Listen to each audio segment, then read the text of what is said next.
तो अब हम देखेंगे वेलोसिटी टाइम ग्राफ क्या होता है।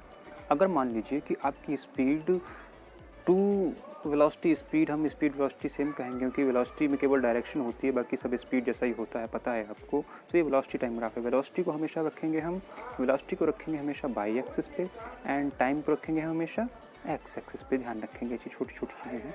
सो मान लीजिए आप 2 सेकेंड में आपकी वेलोसिटी थी 5 मीटर पर सेकेंड। 2 सेकेंड में, ये वाला पॉइंट देखिए, ये वाला पॉइंट देखेंगे हम, 2 सेकेंड में आपकी वेलोसिटी कितनी थी 5 मीटर पर सेकेंड। तो इसको ग्राफ पे ऐसे दिखा देंगे इस पॉइंट को। और 4 सेकेंड में आपकी वेलोसिटी हो गई 10 मीटर पर सेकेंड। चेंज की आपने वेलोसिटी, वेलोसिटी बढ़ा दी। एंड 6 सेकेंड पे आपकी वेलोसिटी हो गई 15 मीटर पर सेकेंड, ठीक है। और 8 सेकेंड पे आपकी वेलोसिटी हो गई कितनी 20 मीटर पर सेकेंड। तो एक चीज़ कॉमन है आपकी, आप एक इक्वल टाइम इंटरवल में इक्वल वेलोसिटी बढ़ा रहे हैं। आप 2 सेकेंड में 5 मीटर पर सेकेंड वेलोसिटी बढ़ा देते हैं। 2 सेकेंड में आपकी वेलोसिटी कितनी थी, 2 सेकेंड में आपकी वेलोसिटी थी 5। अब 4 सेकेंड में वेलोसिटी कितनी हो गई 10 हो गई, 5 मीटर पर सेकेंड बढ़ा दी 2 सेकेंड में। और फिर 6 पे कितनी हो गई 15 हो गई, फिर से 5 बढ़ा दी आपने।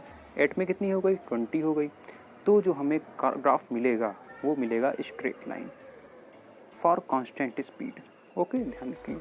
और वेलोसिटी टाइम ग्राफ हमें क्या दिखाता है, वेलोसिटी टाइम ग्राफ हमें देता है, वो हमें देता है, वेलोसिटी टाइम ग्राफ में बताता है एक्सीलरेशन को।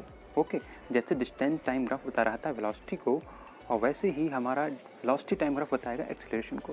क्योंकि हम जानते हैं एक्सीलरेशन क्या हमारा होता है, एक्सीलरेशन हमारा होता है change in velocity upon time होता है। वेलोसिटी कहाँ पे है, बाई एक्सिस पे है, और एक टाइम कहाँ पे है, वो हमारा एक्स एक्सिस पे है। तो बाई अपॉन एक्स हो गया। हमने क्या पिछली वीडियो में पढ़ा था पिछली वीडियो में पढ़ा था हमने कि बाई अपॉन एक्स क्या होता है, हमारा स्लोप होता है ग्राफ का। तो इसका जो स्लोप होगा वेलोसिटी टाइम ग्राफ का, तो उसका स्लोप क्या होगा, उसका स्लोप होगा एक्सीलरेशन। डिस्टेंस टाइम का स्लोप क्या था, स्पीड थी हमारी, एंड वेलोसिटी टाइम ग्राफ का स्लोप क्या होगा, हमारा एक्सीलरेशन होगा। ठीक है। अब एक और चीज़ ध्यान रखेंगे, वेट ए मिनट,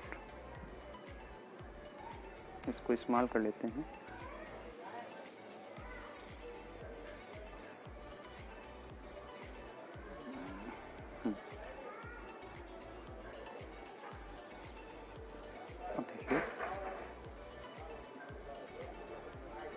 जब हमारी वेलोसिटी बढ़ेगी टाइम के साथ में, इस वाले ग्राफ में देख रहे होंगे, टाइम पहले यहाँ था, वेलोसिटी यहाँ, टाइम यहाँ, और वेलोसिटी बढ़ गई, टाइम इतने टाइम पे और वेलोसिटी बढ़ गई।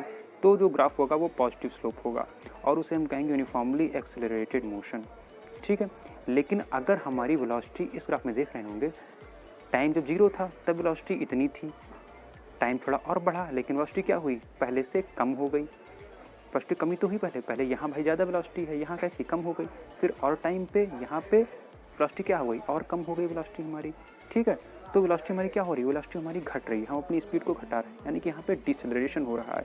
तो लेकिन हो तो एक कांस्टेंट रेट से रहा है, तभी हमारा स्ट्रेट लाइन मिला, यानी कि हम इक्वल टाइम इंटरवल में इक्वल वेलोसिटी अपनी घटा रहे हैं। इसमें इक्वल टाइम इंटरवल में इक्वल वेलोसिटी बढ़ा रहे हैं, तो हमें पॉजिटिव स्लोप कहेंगे इसे हम। और इसे जब इक्वल टाइम में इक्वल वेलोसिटी घटाएंगे तो उसे नेगेटिव स्लोप कहेंगे।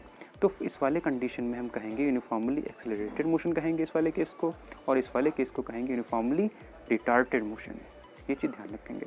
And in next video we will solve equation of motions. Okay, thank you.